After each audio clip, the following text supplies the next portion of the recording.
Hello, this is Stephanie from mypastcmaexam.com.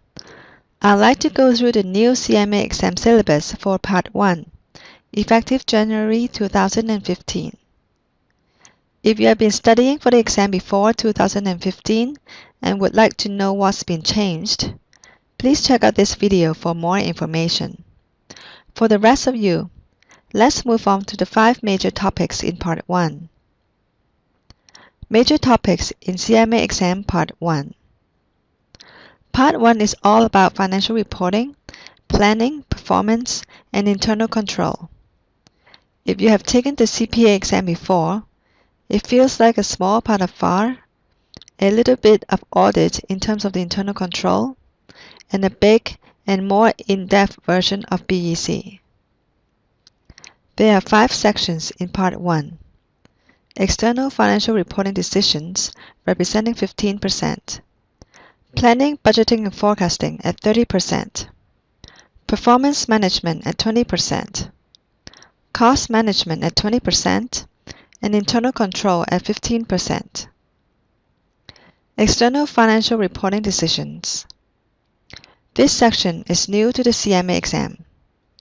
It covers the basis of financial accounting, including preparation of financial statements, valuation of assets and liabilities, operating and capital leases, impact of equity transactions, revenue recognition, income measurement, major differences between US GAAP and IFRS. Candidates are required to understand and remember the items in balance sheet, income statement, statement of changes in equity, statement of cash flows, and how they relate to each other. If you have studied any accounting before, this should be a relatively straightforward section. I suspect that most of the questions are computational. Planning, budgeting, and forecasting. Budgeting is the biggest section in Part 1. It covers strategic planning process, budgeting concepts, annual profit plans and supporting schedules, types of budgets, top-level planning and analysis, and forecasting. Candidates are expected to calculate the various items such as cost of goods sold, cost of goods manufactured, and other items in the budget, as well as some conceptual questions on budgeting. The coverage is more in-depth than that in Section A. The concepts are not difficult, but multiple-choice questions can get lengthy and complex in some budgeting scenarios. My tips for you is to read the questions slowly and get familiar with how questions are presented. Once you're used to the format and the type of calculations to be performed, the accuracy rate goes up dramatically. Performance management. In this section, candidates are tested on the ways performance is evaluated in a corporation.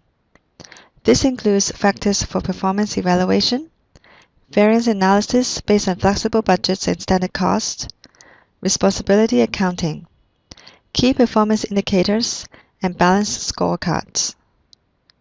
Most of the evaluation tools should be familiar to those who work in the accounting department in the corporation. There are certain elements, such as standard costs, that are used mostly in manufacturing companies as opposed to service-oriented companies. If you are working in a financial institution or other service companies, you may want to spend more time in understanding the standard cost concept. Cost management. This is also an important section representing 20% of the exam. The first part of this section covers cost concepts, flow, and terminology. Then we move on to the alternative cost objectives, cost measurement concepts, cost accumulation systems, overhead cost allocation, supply chain management, and business process performance. The focus of this section includes the various costing methodologies such as job order costing, process costing, and activity-based costing. You are expected to be able to complete a full set of calculations.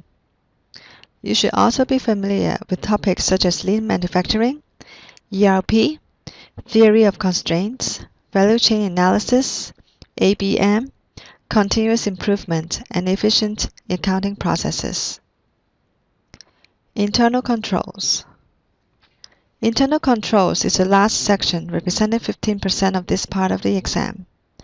It covers corporate governance, internal control risk, internal control environment, procedure and standards, responsibility and authority for internal auditing, types of audits, assessing the adequacy of the accounting information system controls, and business continuity planning.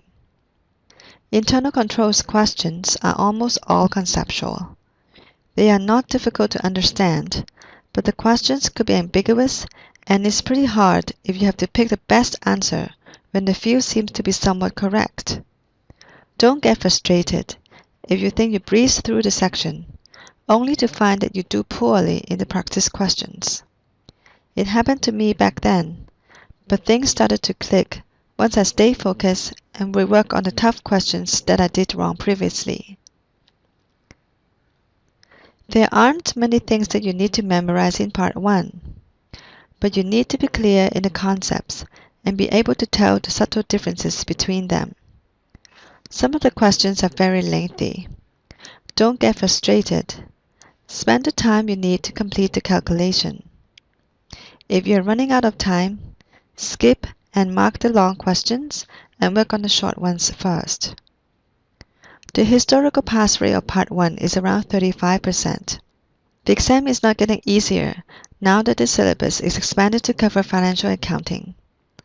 But if you keep working on the practice questions, understand the underlying concepts, rework the ones you got wrong previously, the chance of success is very high.